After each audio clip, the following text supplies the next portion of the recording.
Iniciamos nuestras actividades académicas respecto al día viernes 4 de diciembre, qué suerte.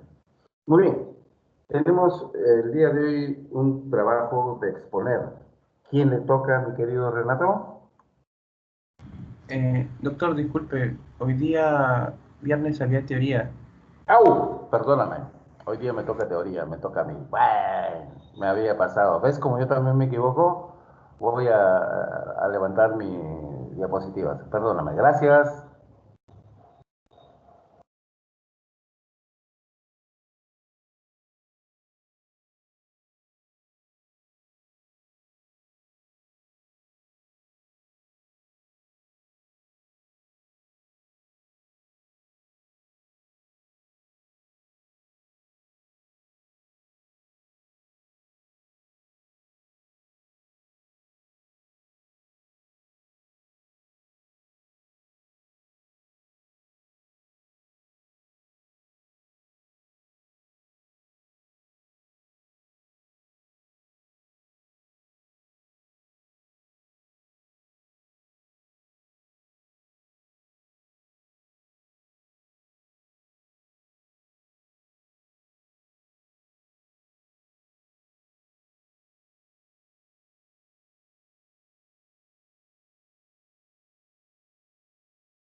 Doctor, disculpe, está con el micro apagado. Eh, Oh, please, perdóname. No sé qué me pasó, hoy es viernes. Bueno, estamos hablando de una enfermedad viral que se ha denominado mononucleosis infecciosa. Esta enfermedad se caracteriza por ser linfoproliferativa, de carácter benigno, que se autolimita y que es causada por el virus Epstein-Barr. Este generalmente es predominante en poblaciones jóvenes como en los adolescentes y en los niños. Muy bien, ¿qué cosa es lo que tenemos que saber de esta enfermedad? Que esta enfermedad tiene una sinonimia, ¿no? Como la vemos ahí, que la han llamado la enfermedad del beso, la enfermedad de los enamorados, ¿no? Por lo que afecta a los ganglios, es la fiebre glandular, porque da fiebre y afectación de los ganglios, o la enfermedad de Pfeiffer o la enfermedad de Filatov.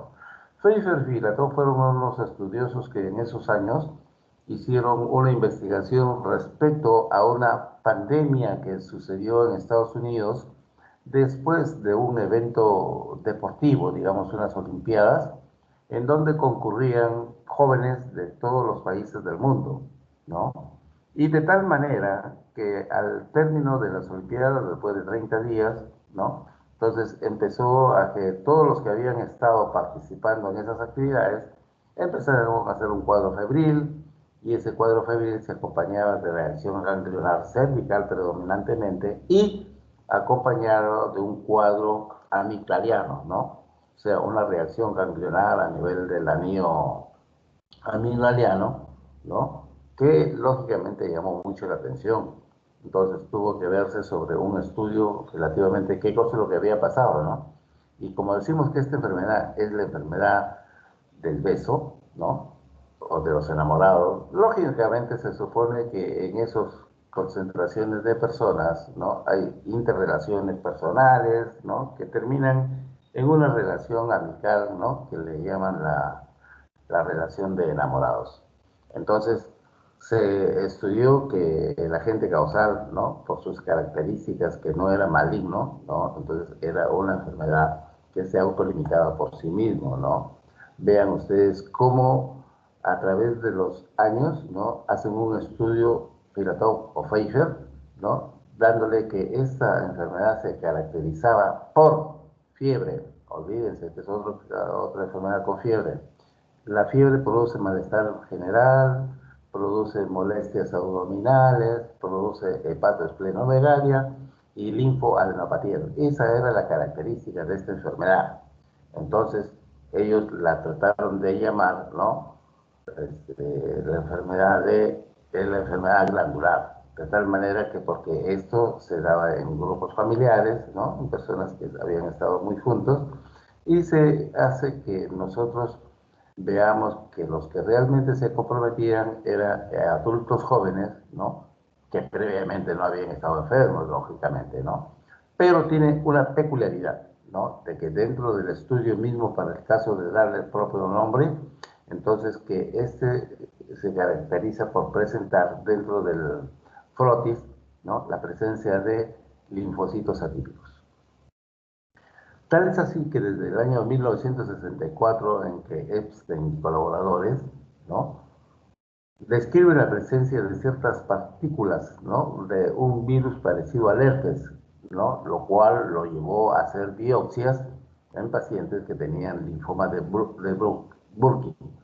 Entonces, esto es una enfermedad viral que se relaciona con el cáncer nasofaringeo y con el linfoma de Burkitt. Pasa el tiempo y se arreglan, mejoran las condiciones técnicas y a través de la inmunoinfluorescencia indirecta se determinan que había presencia de anticuerpos a este germen, a este virus, perdón, ¿no? Y esto dio lugar a que dentro de los estudios de Henle, ¿no? Estos empiezan a ver que el virus era ya un virus con características propias, por el cual, ¿no? Le pusieron el nombre de Epstein-Barr, ¿no? En honor a estos estudiosos, ¿no? Que realmente le dieron fama a esta enfermedad.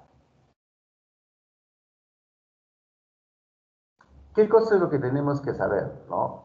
De que este es un virus, como todo virus, se disemina por todo el mundo, ¿no? Es transportado por personas, generalmente en poblaciones adultas, ¿no? Hablamos de adultas de 35, 45, 50 años, que estaban comprendidos dentro de los años aproximadamente de que tengan una edad aproximada de 35 y 40 años. Ese es el adulto. Entonces, estos habían sido infectados. Y en la mayoría de los casos, ¿no? Se observa también en adolescentes y en adultos jóvenes. Los niños inclusive hacen la enfermedad, ¿no?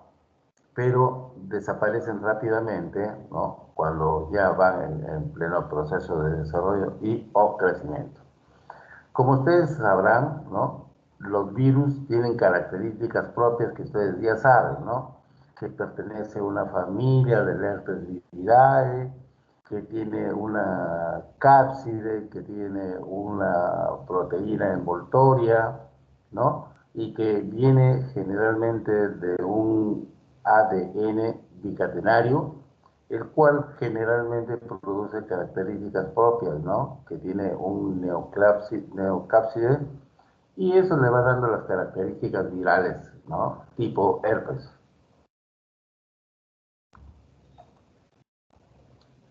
Si bien es cierto, nosotros tenemos que ver cómo un virus ingresa a nuestro organismo, ¿no? Tiene que tener características como estos ligamentos, ¿no? Estas antenitas, que son recepcionadas por el CR2 de nuestro organismo, ¿no? Que es la célula entérica la que nos va a producir la relación en que nosotros vamos a hacer la enfermedad definitivamente, ¿no? ¿No? Y lógicamente que para hacer esto, este virus debe tener características propias, ¿no? Tiene que ser un linfotrópico tipo B, que tenga que tener una glicoproteína principal en su envoltura, que es la GP350, y que tiene un receptor vírico, ¿no? Que es el C221. Entonces, cuando nosotros vemos estas características de este virus tiene las facilidades para entrar. Como todo virus llega a nuestro organismo lo identifica, ¿no? Y si ya tenemos nosotros anticuerpos, lógicamente que lo va a eliminar, no lo va a progresar. En el caso de no tenerlo, sí empezamos a hacer la enfermedad que vamos a verla posteriormente, ¿no? Vean ustedes el GP350, ¿no? Y eso es lo que lo hace sensible para que a través de esas antenitas satelitales vean cómo realmente se ubica dentro de la célula.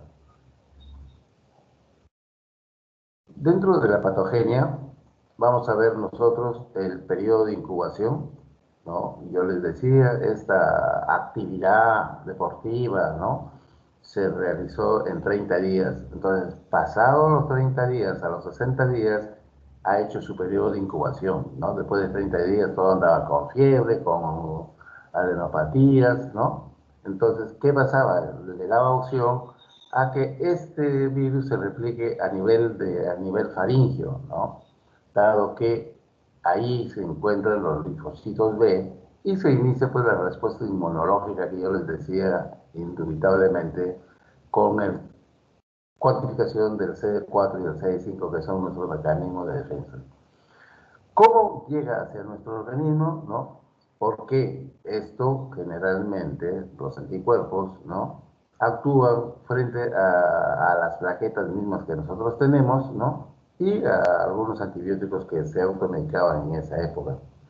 Ahora, lo cierto es que nosotros tenemos que reconocer en estos pacientes, en quienes vemos que hay una afectación a nivel de la garganta, de la faringe, entonces nosotros tenemos que hacer hisopados para determinar la presencia de estos linfocitos T, que son citotóxicos, porque van inhibiendo la proliferación de los otros elementos como en pacientes que tienen trasplantes o pacientes que tienen una inmunodeficiencia, lo cual produce que esto se asocien a producir una reacción de células tipo B en el caso de la producción de una enfermedad complicada como es el linfoma. Vean, esto es un logaritmo como realmente nosotros vemos cómo este paciente ingresa a nuestro cuerpo mediante la infección primaria y dentro de nuestro organismo es donde se replica este virus.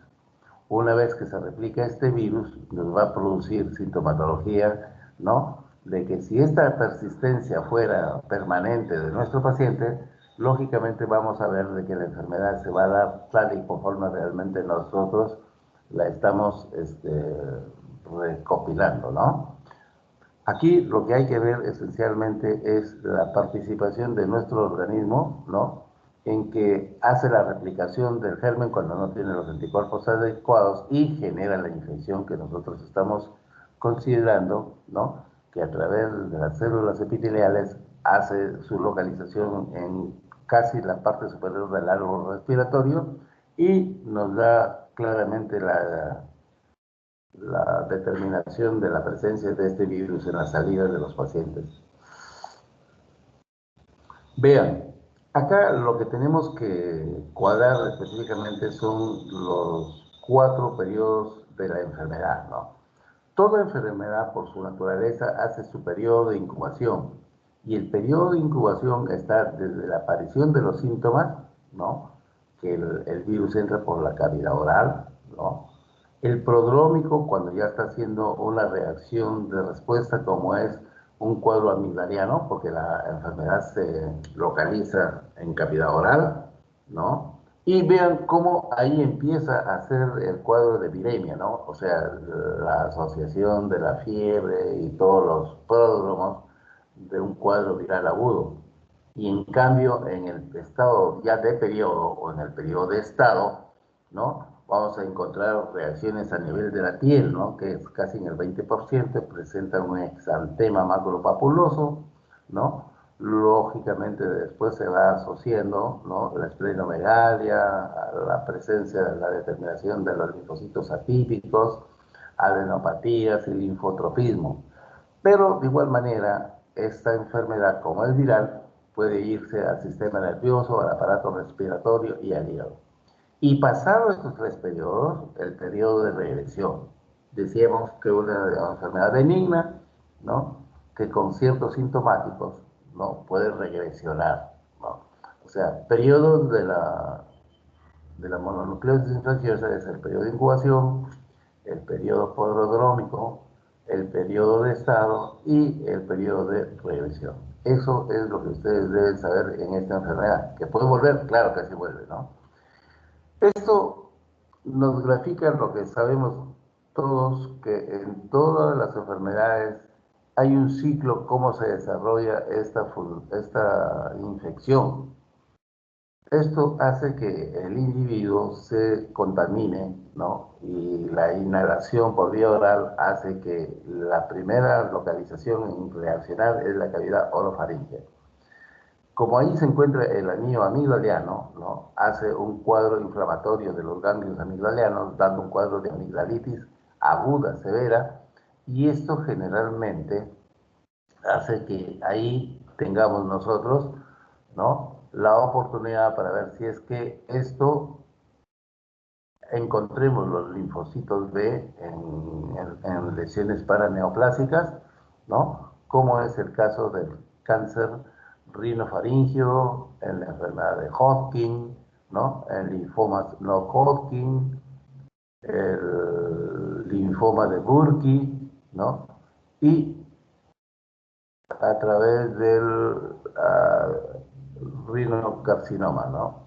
Entonces, eso definitivamente nos va a hacer que nosotros tengamos la capacidad de determinar que haya cuadros relacionados con encefalitis, ¿no? Que hayan con reacciones linfoproliferativas a nivel del cuello, a nivel de axila, a nivel de ingle. Eso es lo que tiene que hacernos minuciosamente para tratar de hacer nosotros un descarte, ¿no? Porque esta enfermedad también se asocia con ictericia, ¿no? Y es por ello que nos obliga a diferenciar que esto no sea una linfoadenitis, sea una hepatitis, ¿no? Sea una mononucleosis. Entonces, toda enfermedad que produzca, ¿no? Un cuadro del sistema nervioso, podemos descartar que esta enfermedad no se complique con una meningitis o una encefalitis. Eso es lo que tenemos que determinar en estas enfermedades virales. Vean que nuestro COVID se caracteriza por dar afecciones sistémicas, gastrointestinales, respiratorias, cardíacas, que son las secuelas que nos va a dejar. Entonces nosotros también tenemos que saber qué tipo de secuelas nos va a dejar esta enfermedad. Clínicamente, nosotros hemos concebido que esta enfermedad presenta un periodo de incubación, ¿no? De 3 semanas a 7 semanas, ¿no? Hasta el mes y medio puede pararse, ¿no? Y eso era lo que nosotros veíamos, que lo encontrábamos a nivel de aparato respiratorio superior. Generalmente la fase sintomática, ¿no? Se hace entre la segunda y la cuarta semana. En los niños, como decíamos anteriormente, de que los niños hacen la enfermedad, pero sin clínica, ¿no? Casi es la fase sintomática, pero, pero a partir de los 5 años para adelante, estamos nosotros viendo que ahí hay la tríada clásica, ¿no? La tríada clásica de esta enfermedad es fiebre, ¿no? Reacción ganglionar y un cuadro infeccioso faríngeo.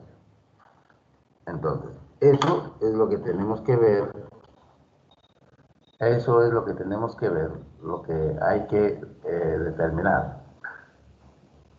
O sea, la faringitis es un proceso inflamatorio que se va agravando en los días, ¿no? Y esto produce una reacción ganglionar cervical. Y esto debe darse ya estable entre los 10 y los 14 días en que la fiebre se hace permanente y nosotros tenemos que actuar directamente sobre los elementos necesarios que hay que determinar para no complicarnos la vida, ¿no? Como es una enfermedad viral y quien sabe que ante el hecho de presentar una fiebre que le llaman infección, ¿no? Entonces le ponen antibióticos, ¿no? Y bueno, lo primero que hacen es que este paciente se haga resistente. Y a veces el más benigno de los antibióticos que se emplea es la ampicilina. Y este virus puede hacer resistencia a la ampicilina y genere, como generó en esa época, muchos desenlaces, por lo que no se determinaba ni se había cuantificado el virus, ¿no? Y su afectación en el organismo humano.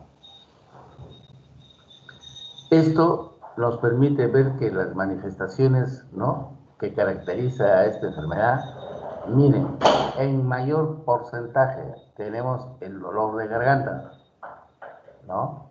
Tenemos la fiebre, tenemos la reacción ganglionar, tenemos, ¿no?, el cuadro faríngeo, ¿no?, o también llamado tonsilitis, tenemos la esplenomegalia, ¿no?, tenemos el malestar general, dolor de cabeza y todo lo demás que son propios, ¿no?, como pródromos de esta enfermedad viral.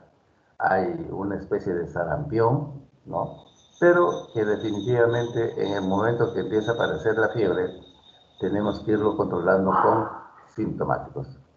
Esto es lo que no podemos dejar de lado. Paciente febril, primer día, segundo día, tercer día, que no calma, no baja la fiebre, con toda seguridad que hay que someterlo a un cultivo, ¿no? Si hay patología a nivel faríngea, un hisopado faríngeo para determinar la presencia del agente causal. O si esto ya ha tomado varios sistemas, entonces le haremos un hemocultivo y que seguro ahí va a salir el agente causal.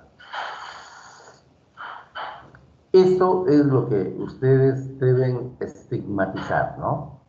Que paciente que les venga con fiebre, nunca dejen ustedes dejar de evaluar, observar, ¿no?, examinar la garganta. Porque muchos de los procesos infecciosos se inician a ese nivel.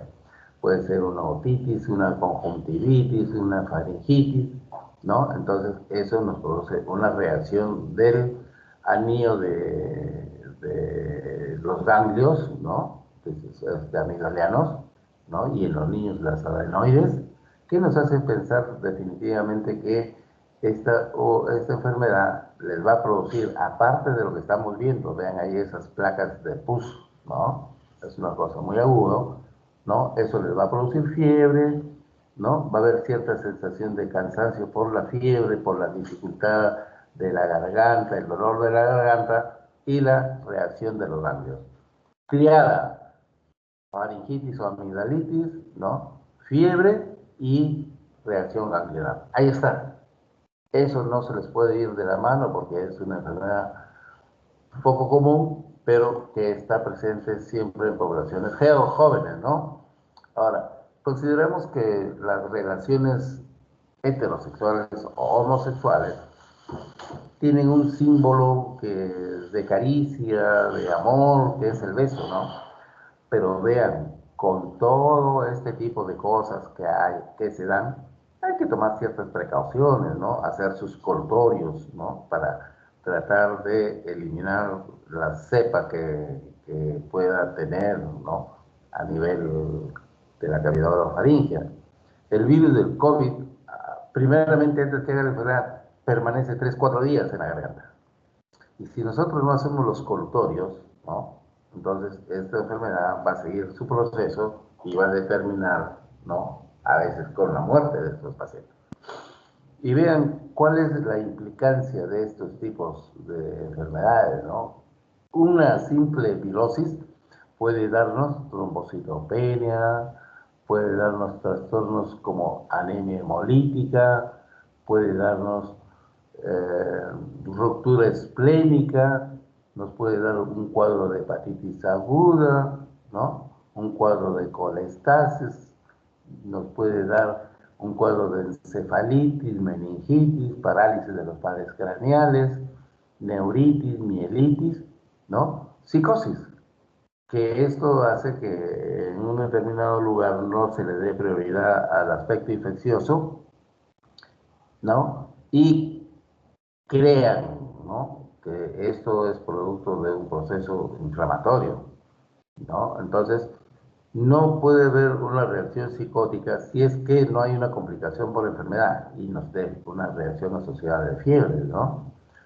Por ejemplo, vemos que afecta el corazón, puede darnos una miocarditis, puede obstruir las vías altas de los oídos, ¿no? Puede darnos una neumonía intersticial, un derrame pleural. Y vean, toda la cantidad de enfermedades que pueden asociarse, ¿no?, al proceso de la mononucleosis. Aquí es muy importante, ¿no?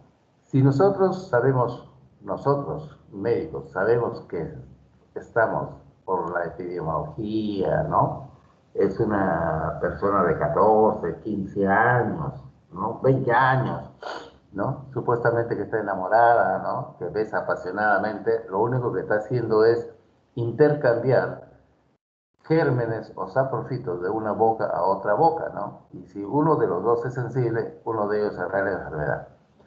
Eso se ha resuelto con la ciencia a través de la virtualidad, ¿no? A veces me dicen, te mando 1.000.000 de besos, miércoles, qué barbaridad. ¿Cuántas veces hubiera estado ahí en contacto con esta paciente? Si hubiera sido 1.000.000 de veces, ¿no? Que uno no lo recibe, pero es una forma afectiva de demostración de confianza entre dos personas que buscan un fin común. Entonces, cuando nosotros vamos a través del tiempo, es un hábito que se va hasta olvidando, ¿no? Ya las personas adultas, ¿no? Los abuelitos, ya que se van a besar los abuelitos, ¿no? Porque tienen miedo que se les caiga la prótesis. Pero, sin lugar a dudas, ¿no? Dentro de la tecnología y el avance de la población, cómo crece, ¿no? Y cómo se manifiestan, eso hay que tener mucho cuidado. Esta enfermedad puede mantenerse hasta 1 año y medio cuando uno está infectado. Y eso hace que aparentemente pues uno vea que la persona pues no tose, no tiene fiebre, ¿no? Ni nadie creo que empiece a examinar a su pareja. Oye, déjame ver tus ganglios, ¿no? De ninguna manera, ¿no? Entonces, eso hace que tengamos la facilidad necesaria de encontrarnos frente a la propagación de este tipo de enfermedades.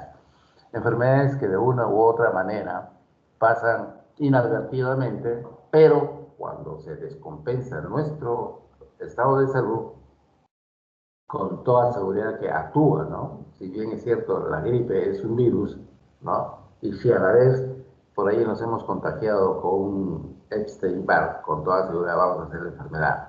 Pero es clásico reconocer, ¿no? Por esta triada que es fundamental. Ustedes, el médico por su naturaleza, ¿no? Cuando ustedes tienen a un paciente en su esto, señora, usted usa lentes, escucha bien, no le arde la garganta, no, sí, doctor, amaneco.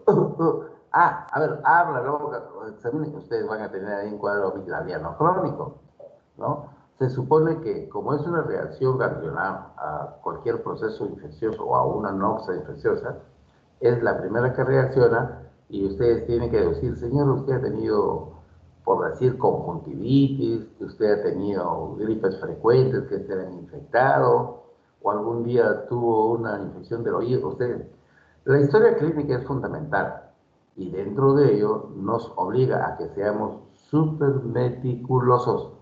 El organismo empieza desde el pelo y termina en la punta de los pies y hay que examinar. Lo que sucede es que ahora, pues, el médico moderno no examina. Doctor, tengo tos. A ver, no lo escucha. Ni siquiera le saca la camisa como antes, ¿no? Lo sobre la chompa, lo que... Ah, ya, señora. No sé cómo determinan o cómo hacen, ¿no? O ver el corazón encima de la ropa. No, pues, hay que ser un poquito escrupulosos para tratar de manejar al paciente, porque pensamos que cuanto a piel es mucho mejor, ¿no? A pesar que tenemos un estetoscopio que es de buena calidad, los que han salido ahora, entonces nos van a hacer descartar, ¿no? Muchos signos, ¿no? Que por ahí a lo mejor se nos va pues un tercer grado, un soplo, ¿no? Muchas veces escuchamos al paciente, ¿no? Y no le damos importancia, ¿no? Es un paciente pálido, ¿no? Pero hay que ver si la palidez tiene que ver con la etnia de este paciente.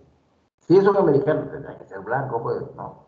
Pero si yo a ese americano le encuentro un soplo, que depende del grado del 1 al 6, entonces este paciente ya no es blanco, sino puede tener una cardiopatía.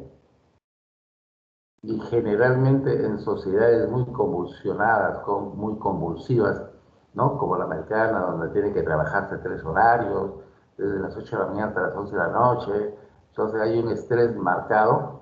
Eso definitivamente nos obliga a que seamos escrupulosos, ¿no?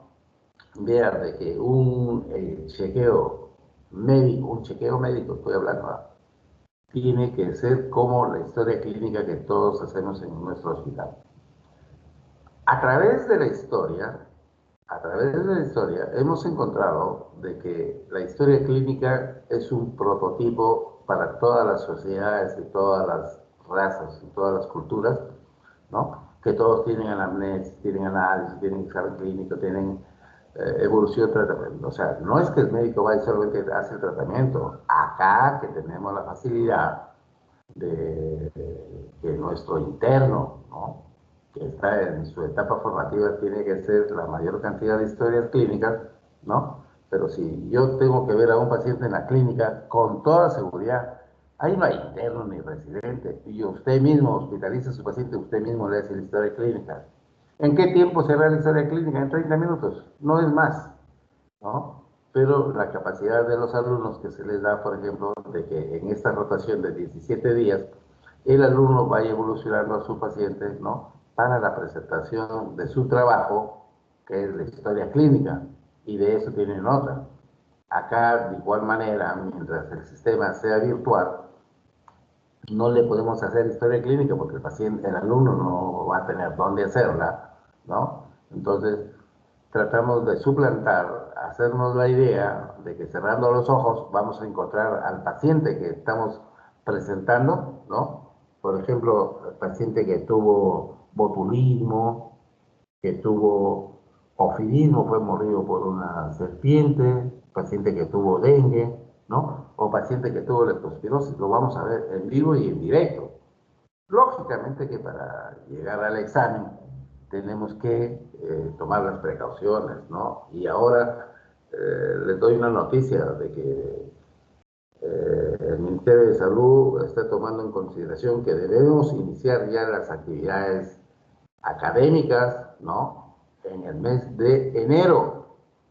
Ya se imaginarán los alumnos volviendo a los hospitales en enero, ¿no? A partir del 2 de enero, ojalá Dios quiera no se lleve a cabo esta segunda oleada. Lo que queremos a través del tiempo, chicos, es de que el mejor libro de enseñanza o quien nos enseña mejor es el paciente. Y ustedes ven, ¿no? A la persona viviente que nos da toda la información y nos da la replicación. En cambio, la presentación del caso clínico, ¿no? Ya toma hechos, ¿no? Tuvo fiebre 34, oiga, pero fue todos los días, era cada 2 días, era ondulante, era en pico, o sea, eso no lo vemos, ¿no?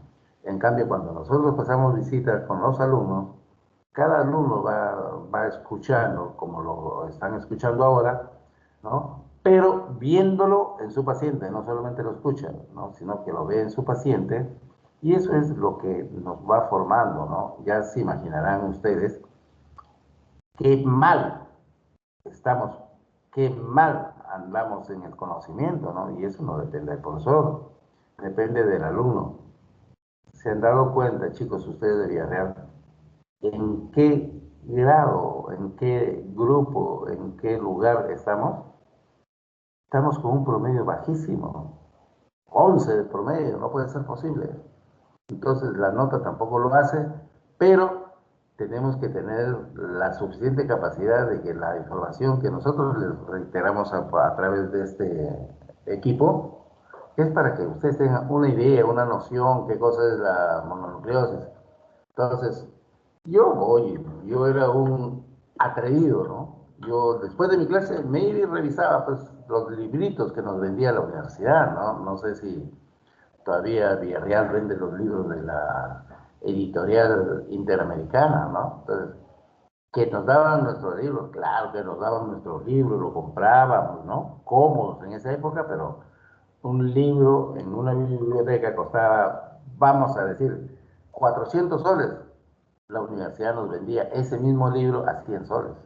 Era una capacidad. Yo tuve la oportunidad de comprar todos los libros que vendió la universidad, los pantoscopios que vendió la universidad, los estetoscopios y los que toman presión. Entonces, o sea, nos daba la oportunidad la universidad y ojalá, no sé, lo pueda seguir haciendo la universidad porque los elementos fuera del hospital, muy bonitos, ahí yo tengo Littmann, ¿no? 4 Littmann tengo, ¿no? Para mi uso personal en el consultorio, en el otro consultorio que tengo en Lima, ¿no? Para mi maletín, ¿no? O sea, de tal manera que sean de cierta exclusividad. Porque hay enfermedades que significativamente como la que estamos tratando, ¿no? No requiere mucho complejo. Basta que yo vea la cavidad oral y tengo el diagnóstico definitivo. Entonces no dudaré, salvo excepto que esta enfermedad que yo estoy tratando, voy a tratar, se me complique, ¿no? Porque fácilmente se complique, ¿no? Con una neumonía o una bronconeumonía o que si este paciente no se trata adecuadamente, bajan sus mecanismos de defensa y se expone, y ya no solamente tiene mononucleosis, va a tener tuberculosis, ¿no? O sea, todo tiene que ver con la clara intención de poder mejorar el estilo de vida que nosotros tenemos para poderlo aplicar con otros pacientes.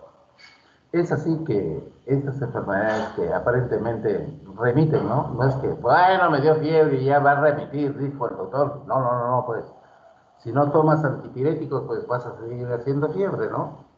Entonces, los sintomáticos. ¿Qué hace uno cuando tiene un cólico? Toma su antiespasmódico, su buscapina, ¿no? La clásica buscapina. Entonces, eso tiene que definitivamente darnos, ¿no? La clara intención de que todo proceso debe ser observado.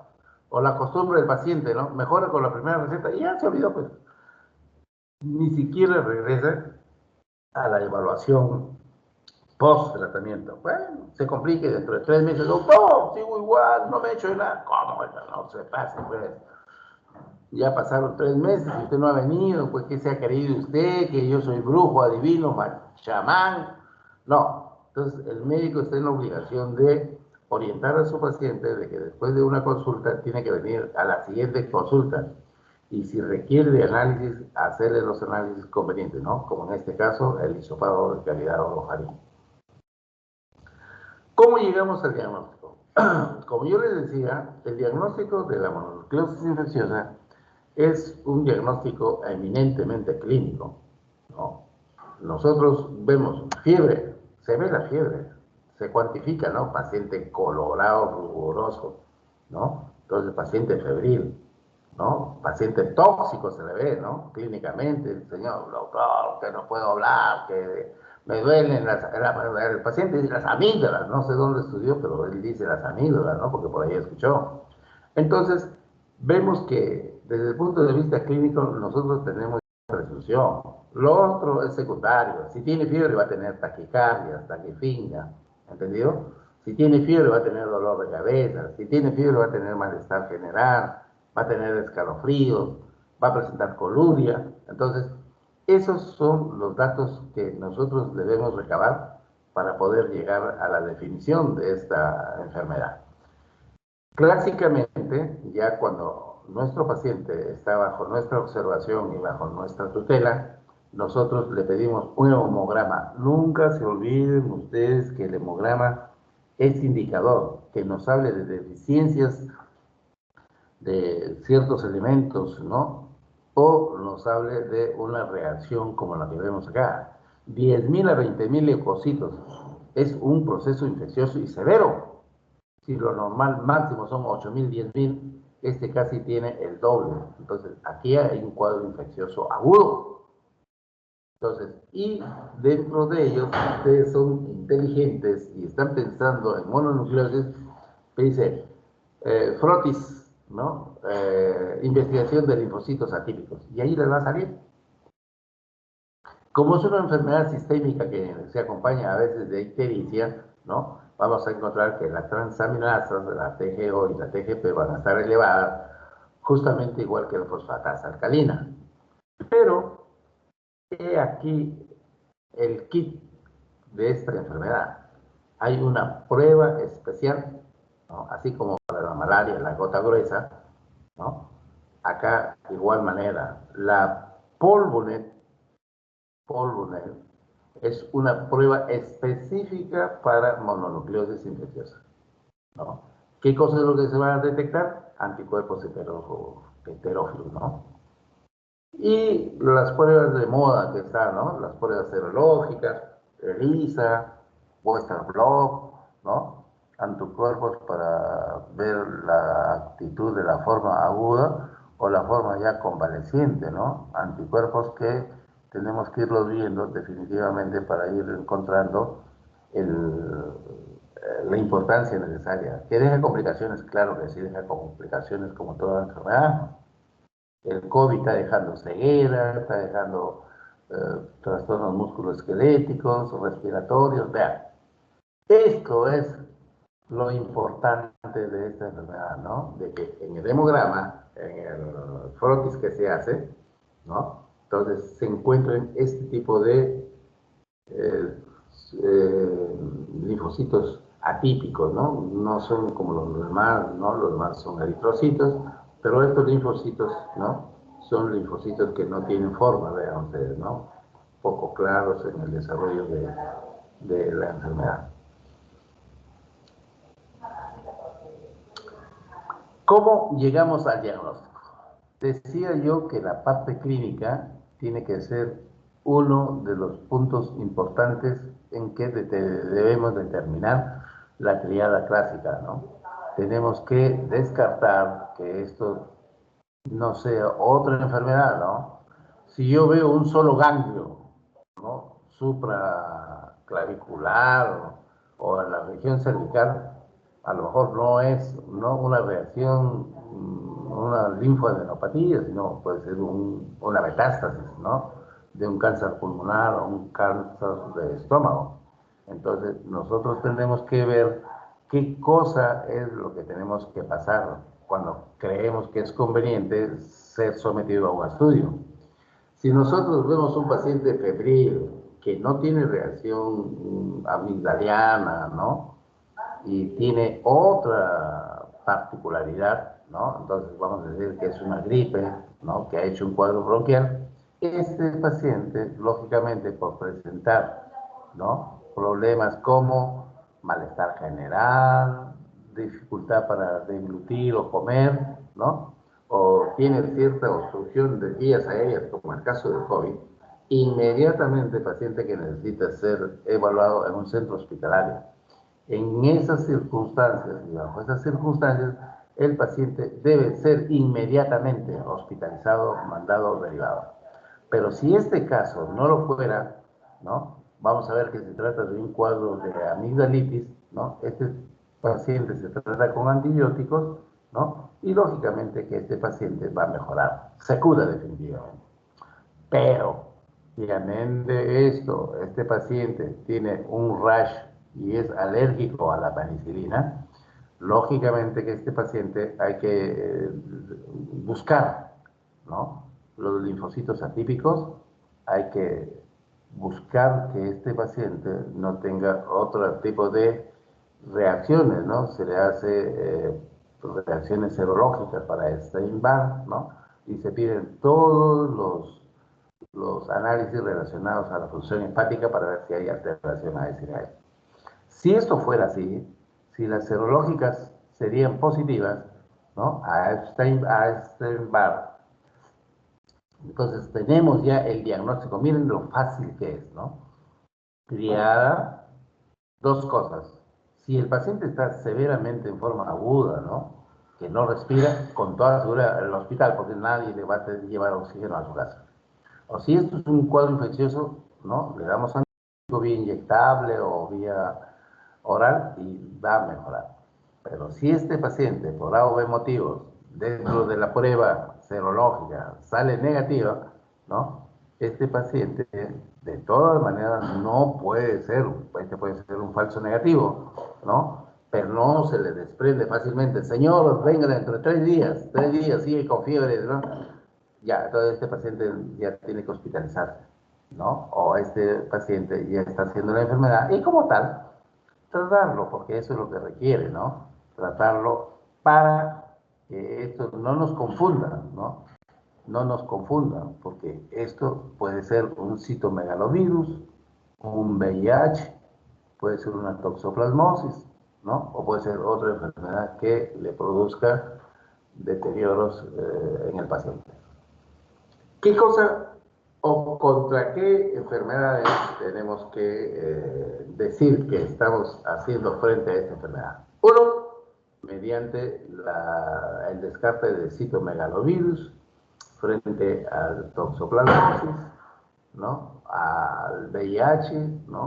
Al linfoma, pues, rash, rubiola, ¿no? O otro tipo de enfermedades causadas por adenovirus, ¿no? O el caso de la difteria. Vean ustedes que últimamente tuvimos casos de difteria, ¿no?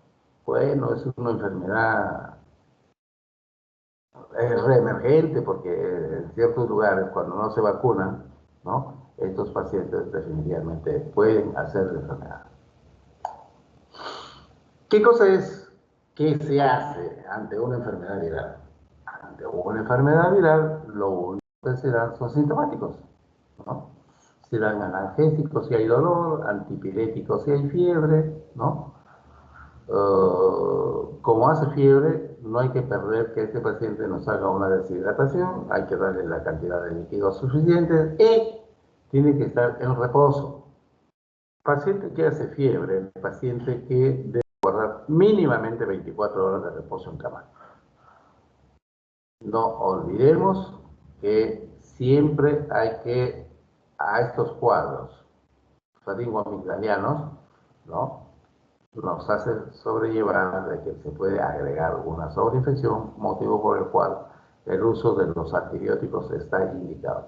Siendo de ellos la elección para cavidad orofaringea, ¿no? Descartando que por ahí pueda ser un estafilo, ¿no? Tenemos penicilina. Y si este paciente por A o B motivos es susceptible o alérgico, este paciente va a tener que hacer uso de la eritromicina durante 10 días para evitar secuelas postestreptocócicas. De eso tienen que saber, porque si ustedes no tratan a un paciente adecuadamente, este paciente les va a hacer una carditis reumática o una fiebre reumática, y eso ya tiene secuelas de mayor envergadura. Muy bien, ¿cómo se previene? Como todo virus, ¿no? La existencia de la vacuna es beneficiosa, ¿no? Porque creemos que es importante, como en estos casos, ¿no? Quienes tuvimos COVID, ¿no? El Colegio Médico nos envió, compró un lote de medicinas y bueno, pues los que estuvimos acá cerca lo logramos, pero mucha gente que vino de la selva, por ejemplo, profesionales de la salud, o llegaban ya muy avanzados y lamentablemente pues tuvieron que perder la vida. Entonces, ahí hay dos casos importantes que tenemos que saber qué cosa es lo que hay que hacer frente a la vacuna y en qué momento ponerlo. Hay que tener cuidado, ¿no? En pacientes que hayan tenido una enfermedad linfoproliferativa, ¿no?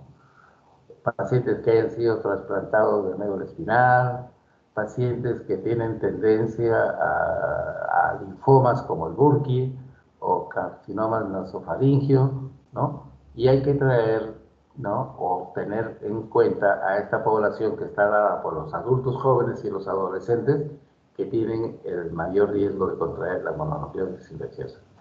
Tal vez quizás de que cuando uno pues va a vacunar contra la mononucleosis no sean los alcances necesarios para poder alcanzar los índices de no hacer este tipo de enfermedades. Pero creemos que esto tiene que llevarnos a tratar de utilizar. Si a mí me están dando una vacuna gratis, que es obligación del Estado, pues tengo que ponérmela, pues, ¿no?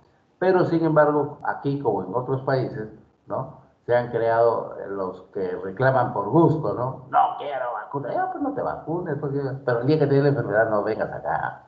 Eso sí hay que decirle, ¿no? Porque la vacuna lógicamente nos va a generar que nosotros tengamos los anticuerpos necesarios y poderla identificar para que nosotros tengamos el suficiente ambiente necesario para poder ver qué cosa es lo que vamos a contrarrestar, ¿no? Con la vacuna, ¿no? La vacuna es una prevención de la misma enfermedad, pero tiene que llevarnos definitivamente a cambiar nuestro ideológico, político, ¿no?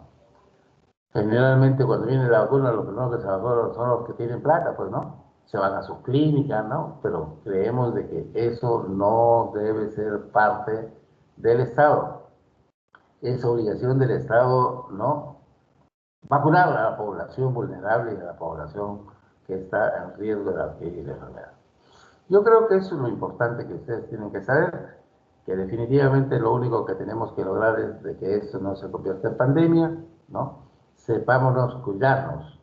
Y esas parejitas que están enamoradas, ¿no? Lavarse la boca, ¿no? Después de haber tenido sus chapes, ¿no? Porque si no, les va a dar mononucleosis infecciosa.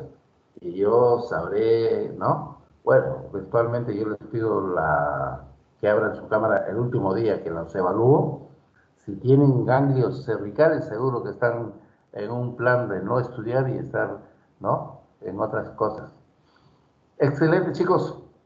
Me di el gusto de llegar a ustedes mediante esta clase. Es una clase muy interesante. De todas maneras, nos implica que fortalezcamos nuestra cultura y nuestro conocimiento y tengamos vergüenza, ¿no? Yo tengo vergüenza de que Villarreal esté colocado en un 22º puesto de una clasificación de 27. No puede ser posible que Villarreal esté pasando por esa situación. Realmente quienes somos villarrealinos nos da pena, nos da vergüenza, porque tenemos malas autoridades. Y eso siempre lo dije, ¿no? Cualquier adefesio que porque tiene maestría, doctorado, lo ponen de jefe cuando nunca en su existencia ha tenido una experiencia necesaria.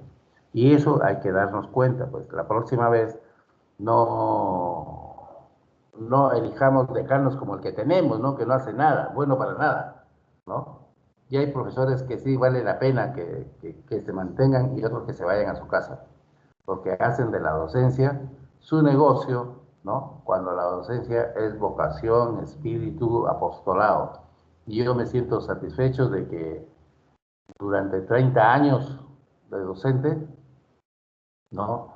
De docente de Villarreal, me sienta orgulloso de vestir su camiseta y ser un egresado especializado en medicina interna por Villarreal, maestría en Villarreal, doctorado en Villarreal. Bueno, y a las finales a veces de eso no sirve, ¿no? Y generalmente llaman a quien realmente no debería estar ahí. Chicos, les agradezco, lean que les voy a tomar esto la próxima y les voy a sacar una pregunta suavecito que se las he recalcado. Si no se han dado cuenta, ya fueron. Chao Anthony, chao Brian, chao Brigitte, Doctor, disculpe, Caroline, tenemos preguntas. Claudia, dime. Bien, doctor, respecto al diagnóstico diferencial, ¿cómo podríamos diferenciar esta mononucleosis infecciosa de otro cuadro de faringitis, por ejemplo, bacteriana como estreptocócica? ¿Cómo se podría diferenciar? Hisopado, ahí tú lo vas a encontrar. Faringitis es faringitis, amigdalitis es amigdalitis. ¿Cómo sabes qué germen hay ahí? Llegando con tu hisopado, sacándole un cultivo y ahí lo encuentras. Si encuentras el Epstein-Barr, ¿no? Entonces será una mononucleosis y si no, encontrarás un estreptococo y será una amigdalitis post-estreptocócica. ¿Entendido? Sí, doctor. Y, En doctor, laboratorio. ujú. Y respecto a, por ejemplo, estaba consultando con mis compañeras y nosotros teníamos entendido que la mayoría de infecciones faringias que daban pus, o sea, que eran supuradas, eran bacterianas y no virales, y por eso nos sorprendió cuando esta mononucleosis sí tenía pus a nivel de las amígdalas. Es la diferencia, pues. Esa es la diferencia. Si tú buscas en una faringe que no está infectada, vas a encontrar, pues, células inflamatorias, ¿no? Saprofitos, pero no es determinante eso. Pero si este paciente, mira lo que te digo, reacción ganglionar en cadena, desde arriba hasta abajo de la cadena cervical, tiene ganglios en axilas, tiene ganglios en ingle y tiene fiebre, y tiene problemas para respirar, con toda seguridad descarta tu mononucleosis infecciosa. Eso es lo que hay que resolverlo, ¿no? O sea, si tú vas a encontrar bacterias, pues tampoco te descarta que tengas un virus por ahí, ¿no? Asociado. O cuando, por ejemplo, el COVID. El COVID es un virus, ¿no? Pero ¿quién te mata? ¿El virus? No, el que te mata es la infección bacteriana agregada. ¿Entendido? No lavarte las manos, ¿no? Y comer con las manos sucias, pues cuántas bacterias uno digiere, indudablemente, ¿no? Ahora, ustedes que por algo ven motivos, que por el tiempo tienen que caminar o en el camino alimentarse, tienen que saber dónde comen y no arriesgarse a infectarse, ¿no? Porque ahorita, por ejemplo, el clima, en el verano, ¿qué enfermedad aparece? El dengue. ¿Qué enfermedad aparece con las comidas? La salmonelosis, la fiebre tifoidea, ¿no? Y si somos todavía con costumbres de hogar, ¿no? Me tomo mi leche en la calle, ¿no? Y resulta que la leche es cruda o la leche es de dudosa procedencia. Entonces, esos son los elementos necesarios que uno debe tener para ir protegiéndose sobre todo esto. ¿Estamos? Claudia. Sí, doctor, gracias. Excelente, excelente. Muy bien. Chao Renato. Chao Ludwig. Chao Chris. Chao Juan. Chao Jesús. Chao Jania. Hasta el día lunes, chicos, con otro tema para evaluar. Gracias. Lunes, martes, miércoles, nuestros casos. ¿Ya, Renato? Sí, doctor. Renato, no te olvides ir recopilando los casos para que me los hagas llegar al término para tener una prueba fundamental de que ustedes han hecho su trabajo. ¿Mejor? Ya, doctor, está bien. Yo se lo voy a Bueno, pedir. chao chicos, feliz fin de semana. Chao, chao, chao. Hasta luego, doctor. Gracias. Gracias, doctor. Hasta luego. Gracias, doctor.